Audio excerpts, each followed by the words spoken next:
Story 1. I guess that they promised that they would not do it again, yet they still end up doing the exact same thing and asking for another apology afterward. Story 2. My college roommate stole my grandmother's ring while I was in class. It was the last thing she gave me before passing away. The worst part is that she pawned it for $40 to buy concert tickets. Story 3. I had a friend who was dying in hospice and I went to see him. Other acquaintances we knew prevented me from having that last conversation. If I live 1,000 years, I will never forgive that. Story 4. My mother-in-law did not attend my wife's baby shower. She has a history of missing events such as birthday parties, graduations, and recently her own son's funeral. She became upset at her son's funeral because she felt that not enough people were checking in on her and consoling her. Story 5. Forgiveness is powerful, but betrayal from someone you truly trusted leaves a scar. Some things change you forever. Story 6. My daughter gave up her career to care for her grandmother, who has dementia, while her grandfather was in hospital. Her grandfather put her in charge of their finances because her grandmother had periods of delusion during which she would give away their life savings to strangers. Being elderly, they both later forgot they had given her this temporary responsibility. When she helped them by reminding them of their personal identification number, they accused her of stealing from them. Not because any money was missing, but simply because she knew the number. These are my parents. They would rather accuse their grandchild of wrongdoing than admit they are losing their memories. I will never forgive them. Story 7. In relationships, cheating and ghosting, I could forgive and let it go but never forget or give a second chance. Story 8. My dad is responsible for many things. It could be for doing drugs for basically my whole life or spending my entire childhood saying things like, "You're growing out, not up." Additionally, I was very uncomfortable with physical affection towards him, and he forced it on me. All of that. I will never forgive him for any of it, and I haven't spoken with him in almost 20 years. That's fine. You don't need to love your parents. In fact, sometimes they make you hate them. Story 9. I will never forgive people who refuse to acknowledge or take responsibility for their actions. I do not care if you make mistakes. We are all human. What matters is taking responsibility for your mistakes. Story 10. My spouse for not standing by me and safeguarding my career and mental health during a difficult time. Story 11. My biological family left me in the foster care system and never checked in. They left me alone, and now I feel absolutely no connection to them. Story 12. My ex-best friend for throwing away more than 20 years of friendship. My ex for dumping me over text because he needed to work on himself, then moving on to a rebound girl 2 weeks later. Story 13. This is a major point of contention within my household, but when I was about 13 or 14, we had a miniature schnauzer named Bailey. One day, she started acting sick and fatigued. This went on for 2 to 3 days. She didn't want to eat, drink, or move. I panicked because, as a kid, I knew what a dying animal looked like. I begged my parents to take her to the veterinarian. On the floor, tears pouring, I was yelling to get her to the veterinarian. I was yelled at, punished, and threatened. Bailey was left to suffer. Mom and Dad claimed it was too expensive, despite buying cartons of cigarettes every week, costing over $75 each. Eventually, the weekend arrived, and 5 days into Bailey acting this way, they finally took her, but it was too late. The veterinarian was angry at Bailey's blood results. The veterinarian yelled at my family about how easily they could have treated the blood infection with a week's course of antibiotics if my parents had taken her when I asked. Because they allowed her to suffer, the blood infection spread and caused her organs to fail. We had to put her to sleep the next day. What made it worse was that my parents forced me to go to work the next day. I was a busser at a restaurant owned by a family friend, so I was not there for Bailey's final moments. Our relationship is better now, but I will never forgive either of my parents for what happened. I have made it clear that this was unforgivable. As an adult, I have taken complete responsibility for any and all care of pets in my family. I reference Bailey's situation whenever there is pushback on taking a pet to the veterinarian. Both parents now know this is the touchiest subject they can bring up with me and do not challenge my decisions regarding animal health or safety. Story 14. I do not know if I will ever forgive my brother for terrorizing me and driving me out of the house. He was 23 and I was 15. We have not spoken in over 2 decades, and he has not apologized or even acknowledged his wrongdoings. Story 15. An old friend of mine falsely accused a buddy of mine of sexual assault. He served time for it, she admitted to lying, and absolutely nothing happened to her. Story 16. My dad hid medical information from me, which caused me to miscarry all my children. He wanted to leave everything to my sister and used the excuse that I did not have any children to justify leaving me out of his will. I can never forgive him for that. There was so much other abuse and neglect while I was growing up, but the loss of my children is something I will never get past. I hope he is suffering for all eternity. Story 17. My mother-in-law treated me terribly during my pregnancy and postpartum. She would say the most obscene things to me in private and then pretend everything was fine in front of others. She tried to convince my husband that I had postnatal depression and couldn't care for my baby alone. I was tired, but I scored low on all the scales. She wanted my baby for herself and expected me to lie in the house alone like a broken doll while she acted as if she had just given birth. She treated me like an incubator and my daughter as if she were hers, snatching her out of my arms whenever she could, despite being told no repeatedly. She kept saying I needed a break from my child. I was enjoying my time with my baby. Maybe she just had a difficult experience as a parent. My daughter had colic, and I was in and out of the hospital and seeing midwives to try to help her. My mother-in-law accused me of making it up to keep my baby to myself. Then she said it was my fault my daughter had colic because I changed her milk, even though this was advised by the pediatrician. She doesn't visit my baby. She's 15 months old and sees her once a month, then expects me to drop my daughter off at her house so they can bond. Over my dead body. I was weak after giving birth because my spouse was unhelpful, and I did it all alone. That woman saw me vulnerable and decided to attack like a predator. I will never forgive her. I think she is sick for trying to weaponize someone's mental health against them. She cannot be around my daughter. She is toxic. You cannot treat me badly and have access to my child. I see who she really is now, and I will never forget it. My daughter is the best thing that has ever happened to me. I've had my years of partying and traveling, and now all I want to be is her mother. That woman acts like that is a bad thing. Don't ever treat my daughter like she is a burden to me. She is my greatest gift. Goodbye, Helen. Story 18. My neighbor destroyed his family because he had been abusing his eldest daughter from 14 to 16 years old. He is divorced and awaiting sentencing. His children all hate him. I used to consider him a friend. Story 19. My ex-best friend, whom I always thought had my back, always acted like she was there for me when things were going bad. However, in the end, I found out she was talking badly about me the whole time. She was even the one who started one of the most false rumors about me that hurt me deeply. Story 20. My mom did not protect or advocate for me in middle school when I sought help from my guidance counselor, because I was literally afraid for my physical safety due to bullying. I went twice to get help. The third time, the principal and my mom attended. The solutions were to go to another school, where I did not know anyone and would probably be bullied for that, or to endure it until high school. My mom agreed to this. I cried every day of 8th grade at lunchtime. Story 21. When I was at my lowest and they left me for someone else just because I wasn't energetic or happy the way I used to be. Story 22. I had a roommate who put a hidden camera in my room. He is now in jail and on the list. I am typically a forgive and forget kind of person, but that person will never have my forgiveness. Story 23. My narcissistic mother called Child Protective Services and told them I was abusing and neglecting my children because we had gotten into an argument after she had taken my 2 kids for the weekend and brought them back filthy dirty. I was literally a week away from having my 3rd child. I never spoke to her again. That was 32 years ago in July. Story 24.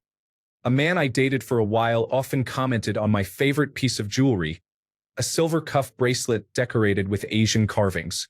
My mother bought it during a trip to Hong Kong. She had passed away before I met this man. He repeatedly asked if he could buy it for me or if I would give it to him. The answer was no. We were in Cocoa Beach at the time and he moved back up north. On the last night we spent together, I was wearing this bracelet. After he left in the morning for New York, it was gone. This happened decades ago. I still miss that bracelet, Joey. You thief. Story 25. The countless lies and telling me they loved me very much while that same night joining dating applications and trying to arrange casual encounters. Story 26.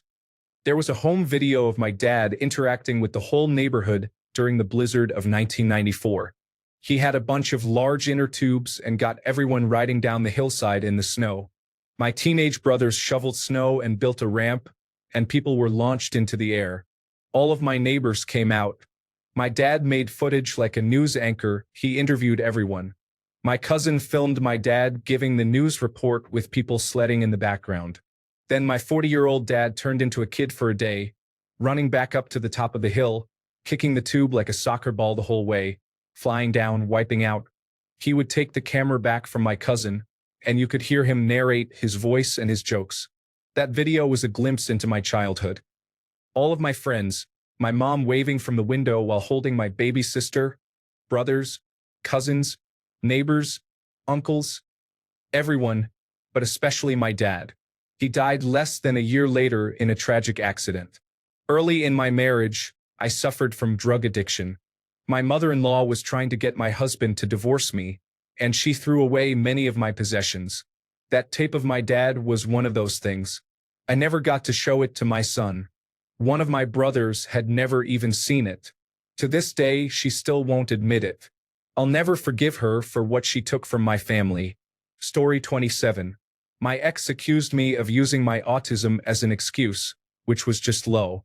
Trying to explain how you are different and react to unfamiliar places and crowds is not an excuse. It is not something you can easily overcome instantly. I wish she had stuck to the original plan where I was supposed to fly back with her to get flying experience. Maybe we would still be broken up, but at least she likely would not have said that. Story 28.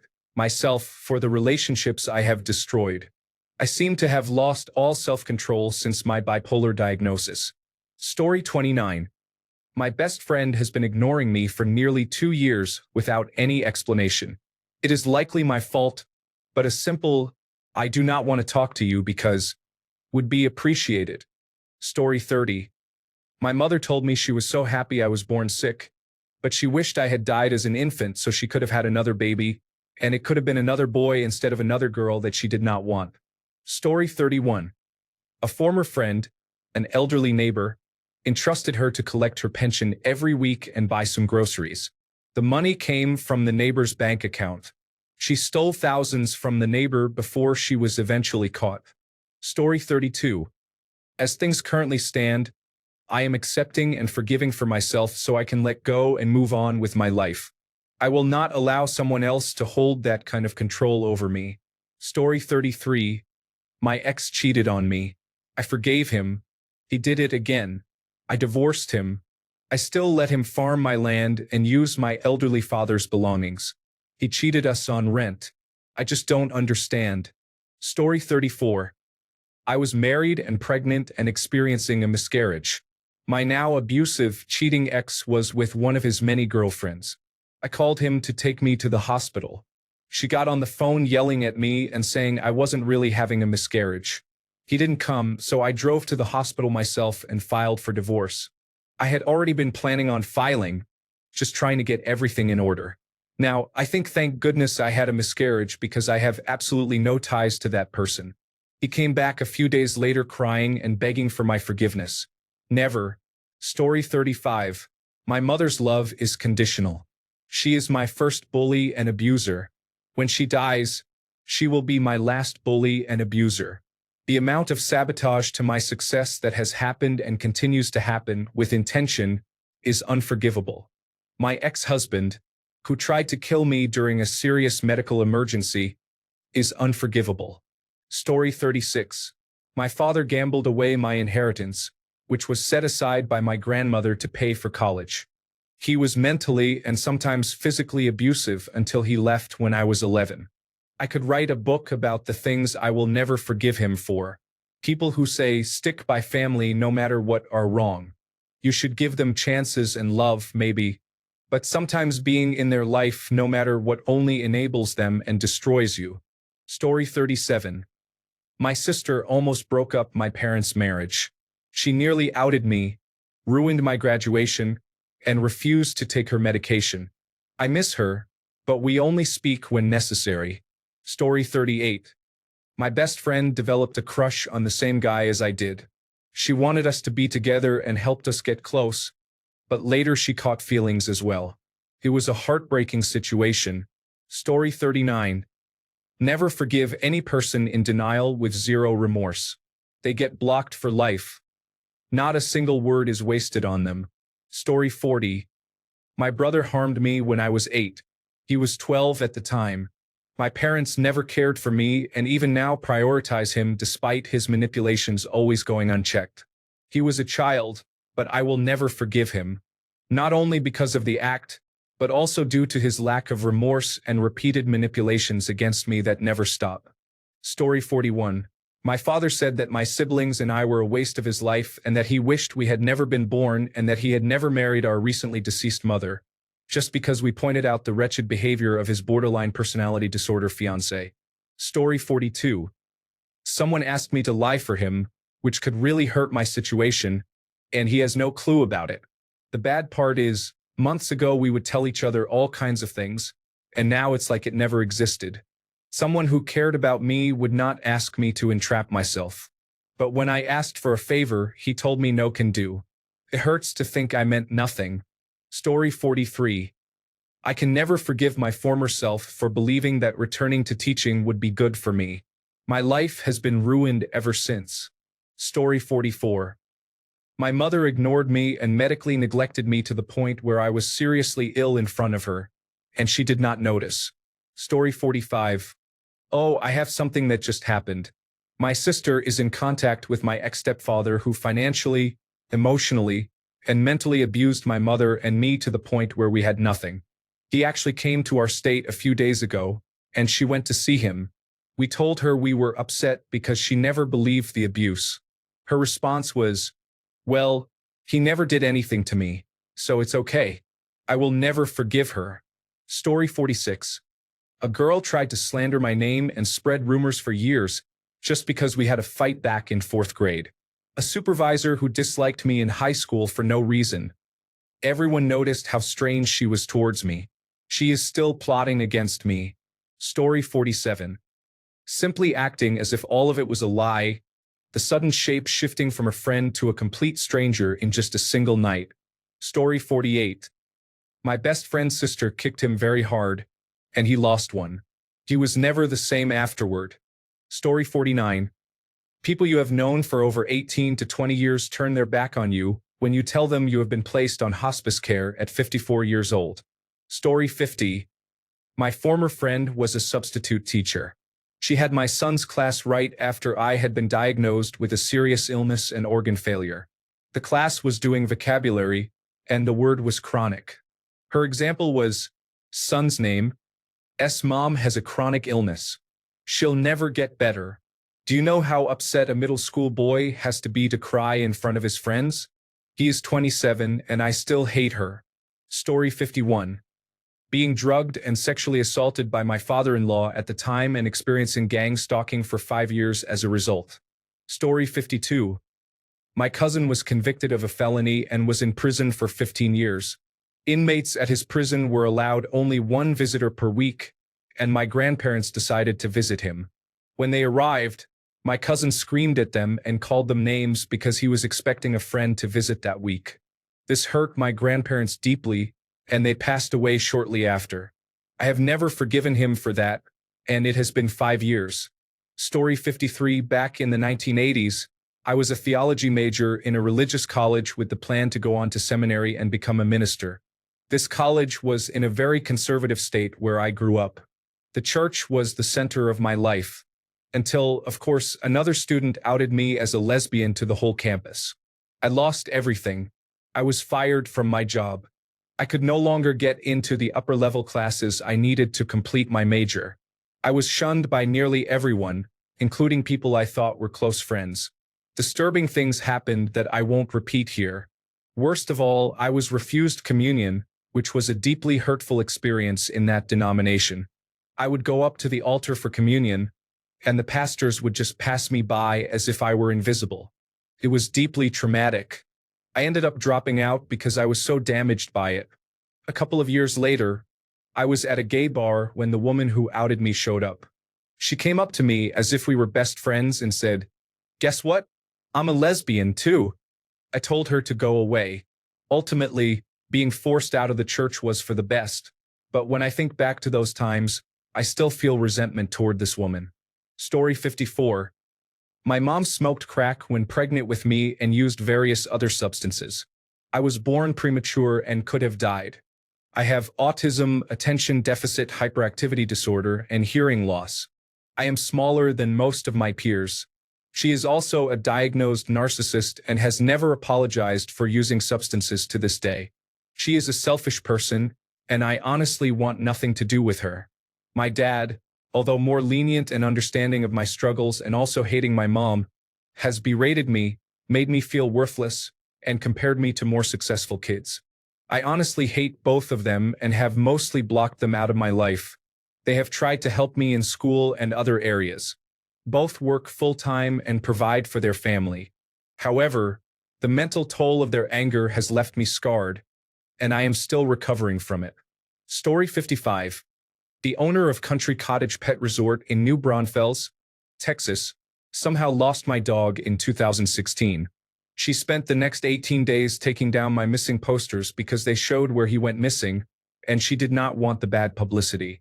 He was found, spent a lot of time in the hospital, and is now completely blind and missing some parts. The way she handled the whole situation was disgusting, and I will never forgive her as long as I live. Story 56. Throwing away my broken electronics when I was in 5th grade and later in 11th grade. You threw away my things without permission. Thank you, Mom and Dad. Story 57. My ex-husband called me a burden, threatened to leave me, and then watched with pleasure while I had a full-blown panic attack and hyperventilated. Story 58. My mother physically abused me as a toddler and psychologically abused me throughout my childhood. Story 59. Putting a beloved family member in a historically negligent nursing home 24 years ago still makes me exceedingly angry. She only lasted 10 days in that place. Story 60. My brother physically attacked our mother. 5 Christian people neither informed me nor filed a police report. Story 61. Sexually, mentally, emotionally, and physically abusing me when they were the only father I knew growing up. Then my actual parent for letting it happen and not keeping me safe. I still have contact with that person to this day. Story 62. My mother is cruel, mostly to me, the oldest child. The one time I truly saw how cruel she was 15 years ago. My stepbrother passed away from a drug overdose at home, my dad and stepmom's house. I tried to do CPR, called emergency services, heard my stepmom screams and my dad breaking down crying. It was extremely traumatic. I went to my mom's house because I needed her after it all. I told her my stepbrother had died just hours before. She coldly said to me, "Good. One less junkie in the world." She didn't hug me or ask if I was okay. She simply didn't care. I will never forget that coldness in her, the lack of compassion, and the lack of care for me, her child who was in pain. I am no contact with her, and honestly, when she passes, I hope I am as callous about her death as she was about my brother's. Story 63. I had a fight with my grandmother about 5 years ago, and it ended with me telling her I was not going to talk to her anymore. She said that was fine. We have never spoken since. After that, my family took her side and I cut them off too. She categorically denies the fight ever happened and implies I am probably bipolar. Story 64. What is with this expectation of forgiveness? If someone harms you in any way, why should you ever forgive them? I have managed perfectly well without forgiving people and excluding them from my life with no intention of ever responding to them. I wonder if this expectation of forgiveness is just projection from people who harm others but also forgive those who harm them. Story 65. The boy who sexually assaulted me, and even though I was crying and begging him to stop, he carried on, saying I need to learn to like it. Story 66. My parents did not visit me in the hospital after I became seriously ill and needed surgery to save my life. Story 67. My husband opened the windows all the way, and our cat was stolen. We were in an 18-wheeler. I explained the night before not to open the windows past a point. He did it anyway, and she got out at a rest stop. Someone took her even though she had a tag with our information, and she is microchipped. We stayed for 2.5 days looking, but not a trace of her long white fur was found. He has never apologized. The closest was, "Of course I'm sorry it happened. I loved her from 12 weeks old until she was 3. It has been a year." And once he said, "Well, her hair got everywhere, and it was pretty messy in here because of the cat." My heart broke again because he thought of her as a simple, replaceable pet. Meanwhile, as an older woman, I know she was a once-in-a-lifetime companion. I hope she will find her way back to me through her microchip. Her name was Gina Monica, and she is walking magic. Story 68. I told her I forgave her and I have tried, but I have not really. My mother told me I had no soul. Straight up. Because she was frustrated and has never understood me? Yes. Will I ever get that feeling of hurt to go away? Absolutely not. Story 69. The girl I had been seeing for a few months invited me out one night. While bar hopping, we encountered a friend of hers who joined us. We ended up at a bar with live music. As we were watching the band, her friend offered to buy us another round. She said, "Wait here, we'll be right back." Guess how long I waited until I realized they were not coming back and had taken off to hook up. I am a pretty forgiving person, but this one hurt. She apologized later, but also made me feel like I was overreacting when I expressed how it made me feel. She walked away from the conversation because she did not want to hear me throwing a pity party for myself. I still continued to see her for almost a year. Story 70. A friend made fun of me during a really vulnerable time just to get laughs from other people. I laughed with them back then, but that hurt more than I realized at the time. Story 71. In general, forgiving is better for my health. It does not necessarily mean I forget. I might treat the person differently or not deal with them at all based on having lowered my expectations of them. There was a person who, when I was job hunting 15 years ago because I had taken a job at a place that turned out to be terrible, reported me to my then boss.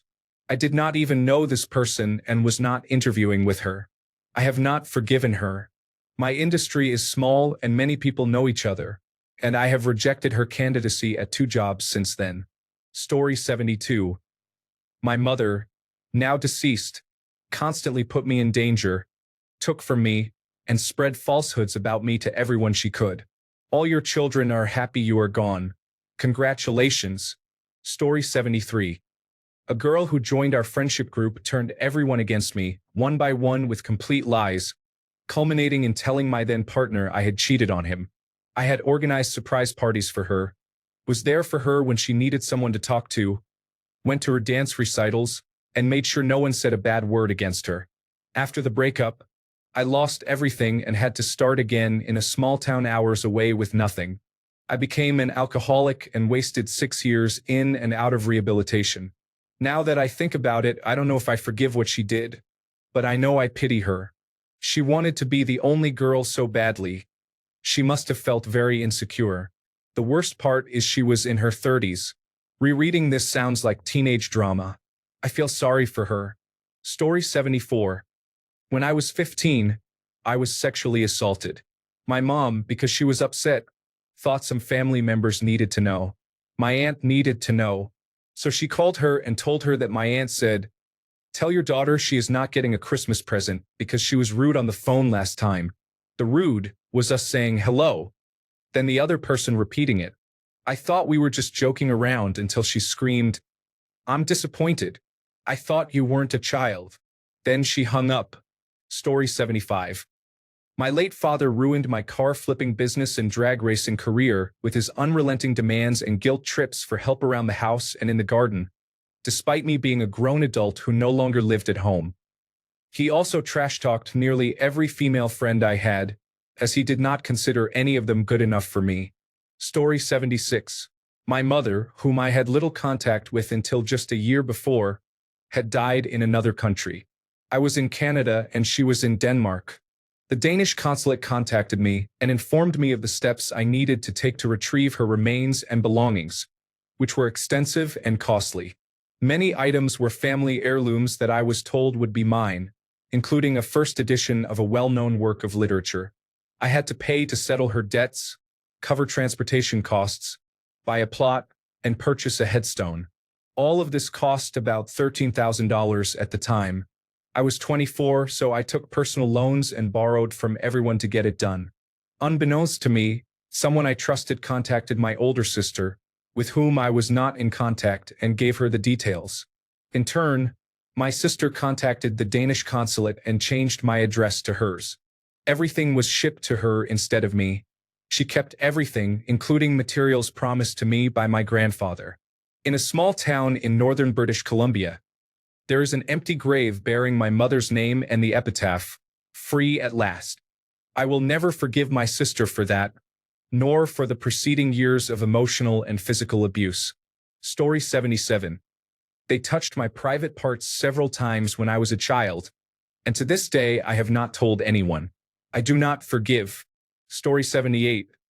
If you had asked me this a few years ago, I would have given you a list. Nowadays, I forgive and move on. That said, that does not mean I allow that person near me again. It depends on what occurred and their behavior afterward. Did they change, or is it the same stuff, different day? I choose not to carry the emotional baggage of being upset or angry with another person around me. Story 79. A colleague I used to work with still owes me for 9 nuggets and a large fries. He was on an apprentice wage when he had a decent income. I have never forgotten it. That is probably why I never let money owed for these things sit. I pay up straight away. What is the 20-year interest on roughly £6? Story 80.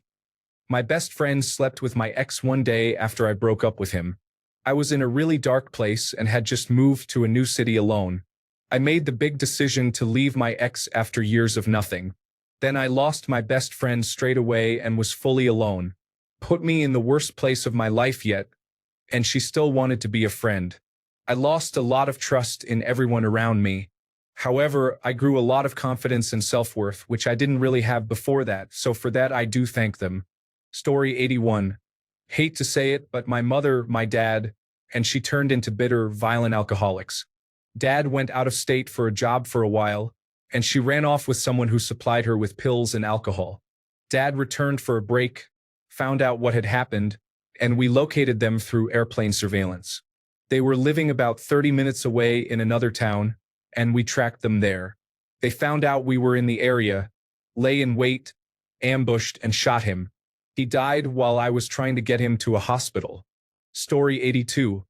While there are those I have finally managed to forgive, all the abusive males in my family and my rapist, those are just a damn hard hills to climb. It's not because of what was done to me. It was the harm done to others that I dearly love and loved. 2 younger siblings dead. 2 emotionally broken. My daughter and grandchildren who are also survivors of my family. My 2 nephews who were stolen away from my sister. To be deprived of family is hard to forgive. To me, it's worse than my own struggles. I hope to let it go one day, but not now. Story 83. A family friend traded 3 days of 14 hours each babysitting for a family photo shoot. She had, I think, 3 young boys, and on the days she and her husband both worked, they needed childcare. So my sister worked out a deal to babysit for 3 days in exchange for a photo shoot, as the friend is a photographer. My sister, myself, my nephew, and mom all went to the botanical gardens and had pictures made. Then the friend stopped communicating with all of us, and we never got the pictures, conveniently after she received the free babysitting. This woman gave classes that my mom took.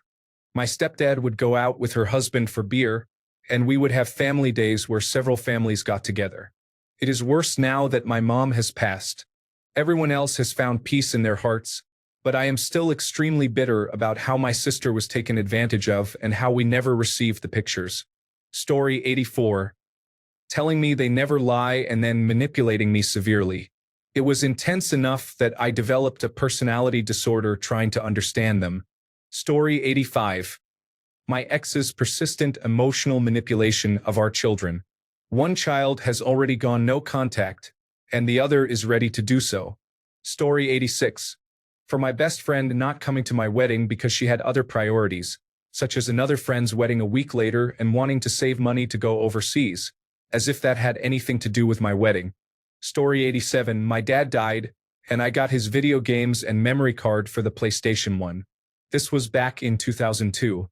I used to race his ghost in Gran Turismo. I never beat it because that would erase his ghost. I had his Final Fantasy VII save file, where he figured out how to breed a gold chocobo on his own. I lived out of town and moved back in with my mom and sister. My sister's boyfriend demanded she give him my games so he could pawn them for drug money. She has never apologized and acted as if she had nothing to apologize for. No accountability whatsoever. It only cost her the relationship she had with her brother. I could forgive and work at trying to heal that rift if she would legitimately apologize. As of now, I am fully prepared to hate her until I die. Story 88. My dad died of advanced lung cancer, and at the time, my uncle had stage 4 throat cancer. Then, the doctors found something during my mammogram. I had to redo mammograms before. This was different. They thought I might have non-Hodgkin's lymphoma. They redid the mammogram and did an ultrasound. All looked bad. They asked me to stay so they could do a biopsy, and they also ended up putting a titanium marker in my chest to guide them for potential surgery. All I wanted was someone to say I was going to be okay, that I would get through it. I contacted my ex, hoping for words of comfort. I got that I deserved the cancer and to die from it. That's why he's an ex. Months later, when I got a new phone, he reached out. His excuse, after he tried to deny saying it, was that he was in a bad place. As I reminded him, he was uncomfortable. I was facing a major life-changing illness. He couldn't understand why I didn't want to get back together. I should just forgive him. It's the Christian thing to do. I told him I will take up the situation with our Maker when the time comes. Story 89. My ex-husband used hidden cameras to take pictures and videos of me undressed. I found hundreds of them. I have no way of knowing how many copies or backups he made, how many people have seen them, or where on the internet they may still be circulating. Story 90. I discovered that the people who raised me abused my children. This is completely unforgivable. I know it is my burden not to forgive, and I do not care. Story 91. My siblings who left me to care for my father, who was suffering from dementia, will never fully forgive them. Story 92. We had to take in my brother-in-law's children. The youngest was very difficult and negatively affected my life. I will never forgive her. Story 93. This teacher told another teacher that I was a disappointment to my mother, who was also a teacher at my school. All three of them were in the same department. Story 94. A longtime family friend, who it turns out molested several of the young boys in our friend group, completely shocked and disgusted. Absolutely heartbroken for the boys whose lives have been irreversibly damaged. Story 95. My mom died in a car accident when I was 16. I went to school the next day because I did not know what else to do. I was crying before my first class, and someone tried to make fun of me. I hope you are doing well. Story 96. Trying to manipulate me to go against my mother because of a foolish vendetta they have. She is also still friends with a man who tried to assault me. Unfortunately, she is a cousin. Story 97. Blaming me for my father's passing from amyotrophic lateral sclerosis, something I could not control.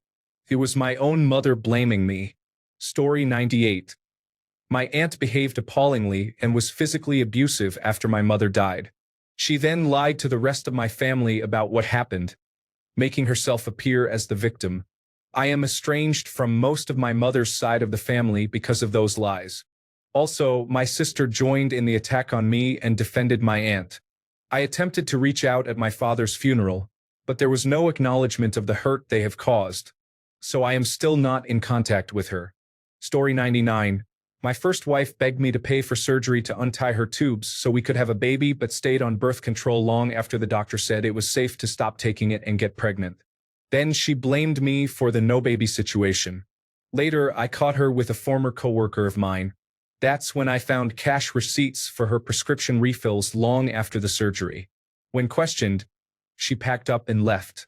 Later, her mother called me and asked if I had any Mexican people in our family because her daughter had an obvious Mexican baby. I told her no, but the guy she was cheating with was Mexican. I'll never forgive either her or him. Story 100. The way my sister and her husband treated my mother when she was elderly and living with them was heartless. Eventually, my mother came to live with me. Story 101. Killing my kitten slowly in less than 2 weeks while pretending to be a veterinarian and having us fetch unusual medications. Kicking my family out of our country and not allowing us to return despite generations fully rooted in it on all sides, based on religious beliefs they do not adhere to, after our country took them in from what was the world's most horrific war crime to what will be the second if it is not already, and them committing the most absurd number of war crimes against our people. If they hurt my family or friends, prepare to leave this earth. Story 102. Justin Trudeau is reneging on his promise that the 2015 federal election would be the last in Canada using the first-past-the-post system. Story 103. First wife left me for a wealthy man. I did not know how shallow she was. We were trying to start a family, and she moved out at Christmas and began a relationship with a wealthy lawyer 20 years her senior. Story 104. Backstabbing out of jealousy. I never saw it coming. Jealous friends are not real friends. You can sometimes see they are jealous, but you do not take it very seriously. Beware, if they get a chance, they will backstab you. Story 105. Practically faking their death without later explaining why. If you give me a valid reason, I can maybe look past it, but without one, that will sour everything for a long while. Story 106. When I was a child, my dad and stepmom were at work. My stepbrother started a fight with my stepsister and became violent and scary. He was swearing at her. I told my stepmother. He denied it and called me a liar. When my dad got home, he spanked me with a belt for lying. I did not have a history of lying. He even said I probably deserved it for something anyway. I will never forgive him. He has done many horrible things. This was not the worst, but it hurt me deeply. Story 107. My second husband and the stepfather of my 7-year-old son did something I cannot forgive. When my son finished high school, my ex-husband was 64. He fell in love with my son's girlfriend, who was the mother of their newborn son. She was 20, and he was 65. The things he did were cruel, and after 14 years of marriage, it was over. I lost a lot of money because of the lies he told and the money he hid. He had nothing when I met him. He married her, and their marriage lasted 4 years before she divorced him for domestic violence. What he put my son through was horrific. He is a vile man. Story 108. My ex-wife had multiple affairs and hid my money from me. Drunkenly, she told her best friend about it. He was offended that she was capable of such deceitful behavior, so he called me right away. My ex-wife then called the police and said that he raped her, making his testimony inadmissible in court. It has been about 20 years since then, but I have no desire to find out what she is doing, much less try to rekindle a friendship with her. Story 109. My mom saw an obituary in the paper for a good friend of mine. We were in our late 20s. I had known her since childhood, and she took her own life. My mom called and told me after the funeral was over so I would not miss work. That was in 1994. Story 110. I was sexually assaulted as a teenager at my older sister's house by one of her friends. I told her, and to this day she does not believe me. Worse, she is still friends with him. I never told anyone else except my husband years later. If my own sister did not believe me, who else would? Story 111. 2 of my sons chose their brother, whom they had not seen for 17 years, over me, the man who raised them, loved them, and brought them up. I have brain issues and nearly killed myself. I have many problems, but they gave up on me. I will never forgive them for that. Story 112. My mom is not letting me meet my first love. I will probably stay in college, have a child, work, and of course never use drugs. Story 113. When my sister asked me to leave her rental house right after I was diagnosed with breast cancer, I never got over it. Story 114. Grandma forced me to wear a dress when we went to an amusement park and did not allow me to join my brother in the ball pit because I was wearing a dress. Story 115. My mother, age 39, ended her engagement with a man aged 44 because he struggled with alcohol. He lost control and began stalking us, harassing us, and regularly tormenting me, a 12-year-old male. One night, while we slept at a friend's house, he broke into our home, snapped the neck of my deceased father's guitar, and placed it on the mantel above our fireplace. Although I was not skilled at playing, the guitar was my only way to feel close to my dad, who passed away tragically when I was only 3. I am now 34 and will never forgive that man for what he did. I dream of being the last thing he sees as he draws his last breath. Story 116. Someone I thought was a friend was in a tough spot and reached out for help. I got him a job working for me and even let him stay in a spare bedroom I had for free until he got on his feet. I ended up having to fire him a few months later, which led to him refusing to move out and squatting. This became a weeks-long nightmare in my own home. This all happened shortly after my dad unexpectedly passed away. What a terrible person. But I guess I did learn a lot about squatters' rights. Story 117. When I was about 10 years old, one of my younger siblings took my favorite doll to kindergarten and gave it to a random child. I never got my doll back, and I never really played with any other doll again. That was about 14 years ago. Story 118. This is frustrating, but a coworker and I had a good bond. I offered to bring Starbucks on Friday, and they promised to bring Starbucks the following week. I brought Starbucks, but they never reciprocated. I would not have minded if they had just said thank you, but they said they would and did not follow through, so I am still upset about it. Story 119. Marrying their new partner in secret and expecting their children to accept the marriage and be happy for them, even though they had been kept in the dark. Story 120. I have an eating disorder, and a coach called me a pig on several occasions, even though she knew what I was struggling with. Story 121. Hiding my grandmother's phone from her on her deathbed. She called me and we spoke for only a minute. I told her I wanted her to rest and that we would speak later when she was well rested. We never spoke again. A week later, she passed away. I was the one who told my family she was actively dying, and they kept me from her. They made sure I was the last person to find out she had passed away. They knew our bond was the strongest bond in the family, and it infuriated everyone. I will never forgive them, and I would like to believe that God would not either. Story 122. Someone I had known for about 15 years had a mental breakdown, convinced themselves I was trying to kill them, and walked up to me in a bar and hit me in the face with a hammer.